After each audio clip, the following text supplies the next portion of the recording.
নবনির্মিত ক্যাম্পে হামলা চালিয়েছে সন্ত্রাসীরা।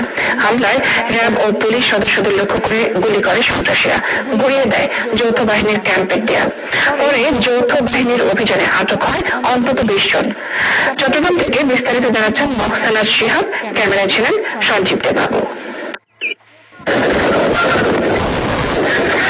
আগামী 31 মে চট্টগ্রামের জঙ্গল সলিমপুরে র্যাব পুলিশের নবনির্মিত স্থায়ী বিশেষ ক্যাম্প আনুষ্ঠানিক উদ্বোধনের কথা ছিল স্বরাষ্ট্রমন্ত্রীর, কিন্তু উদ্বোধনের 6 দিন আগেই গত রাতে সেই ক্যাম্পের দেয়াল বুলডোজার দিয়ে গড়িয়ে দিল সন্ত্রাসীরা।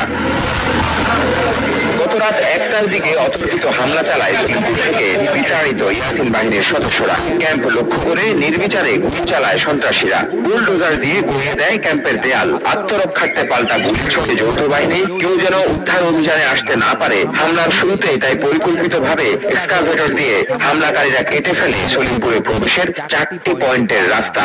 তারা রাষ্ট্রদেশীয় এবং এগুলো দিয়ে ফায়ার করেছে, আমাদের সদস্যরা পাল্টা গুলি করেছে। তবে কোনো ঘটনায় কেউ হতাহত হয়নি। আমাদের কিছু সদস্য তারা করেছে, এটাতে পাল্টা আহত হয়েছে।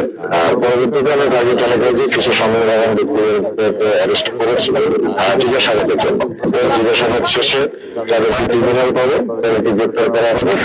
পরিস্থিতি নিয়ন্ত্রণে সেনাবাহিনী, পুলিশ ও বিজিবির সদস্যরা যৌথ অভিযানে নামে। রাস্তা কাটা থাকায় হেঁটে অভিযান পরিচালনা করেন তারা। সকাল